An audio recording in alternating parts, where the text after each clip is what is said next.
Good morning, students. Jai Sri Swaminarayan. Today we are going to talk about chapter 7, सातवीं पूड़ी. हमने ये थोड़ा सा समझ लिया था. इसके आगे का आज समझेंगे. उनसे पहले थोड़ा सा फिर से जान लेते हैं कि इस चैप्टर में क्या था. ये कौन है, किसका चित्र है? अनोखे लाल, जो एक सेठ है. उसका स्वभाव कैसा था? दूसरों से बिल्कुल अलग था. वो बहुत ही कंजूस थे. हमने इस चैप्टर में देखा कि वो कैसे थे.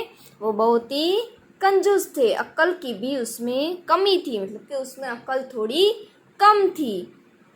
और वो अपने लिए भी खर्च करने में इतराते थे. उसे खर्च करना पसंद नहीं था. हमारे जैसे नहीं थे. हमको जो चाहिए वो हम ले लेते हैं ना जल्दी से. लेकिन ये कैसे थे? कंजूस थे बहुत ही. और एक बार उसे कहाँ जाना पड़ा? दूसरे गांव अपने मित्र से मिलने जाना पड़ा. तब काफ़ी सफ़र लंबा था, रास्ता बहुत ही लंबा था. अनोखे लाल ने क्या कहा? अनोखे लाल ने तांगे वाले से वहाँ तक का जाने का किराया पूछा. लेकिन किराया सुनकर ही उसके होश उड़ गए और पैसे बचाने के लिए उसने पैदल ही सफ़र करना उचित समझा. मतलब वो पैदल ही निकल पड़े. और हमने देखा कि गर्मियों के दिन थे और सूरज क्या बरसा रहा था? आग बरसा रहा था. और पैदल चलते चलते उसे भूख और प्यास दोनों लगी और इधर उधर नजरें दौड़ाई. सड़क से थोड़ी दूर पर उसे कुछ दुकानें नजर आई. वह जल्दी जल्दी उस कदम दौड़ने लगा और उनमें से कुछ दुकानें खाने पीने की भी थी. और एक बड़ी सी दुकान के बाहर पहुंचा. वहां लिखे दाम देखकर फिर उसकी ही अंदर जाने की हिम्मत नहीं हुई, क्योंकि वो बहुत ही कंजूस थे. उसे सब कुछ बहुत महंगा लग रहा था. वह मन ही मन अपने आप को कोसने लगा कि घर से ही कुछ खाने के लिए क्यों नहीं लाया. यहाँ तक हमने देख लिया था. इससे आगे तभी उसकी नज़र हलवाई की एक छोटी सी दुकान पर गई. वह उस ओर बढ़ गया. उसने दुकान से 7 पूड़ियाँ खरीदी और एक पेड़ के नीचे साफ सुथरी जगह पर बैठकर उन्हें खाने लगा. यहाँ देखो, इसमें पूड़ियाँ हैं, है ना. उन्हें क्या खरीदा?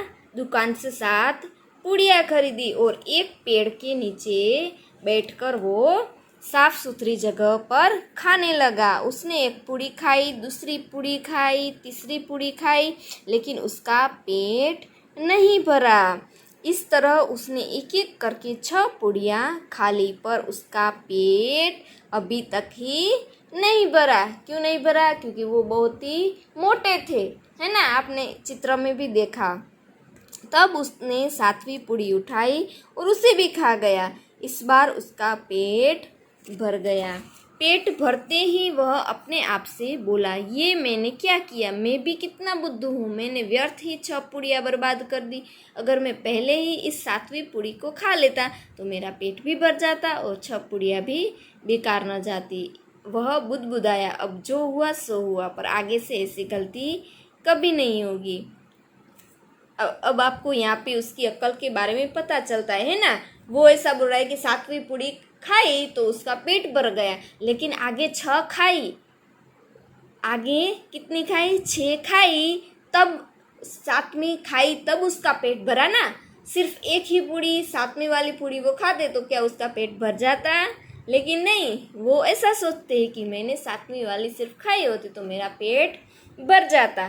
अब यहाँ मतलब कि लास्ट में हमें पता चलता है कि कंजूस सेठ में अक्ल कम थी. अब हम करेंगे शब्दार्थ. अनोखा यानी अलग तरह का. हमने देखा ना इस चैप्टर में सेठ कैसा था?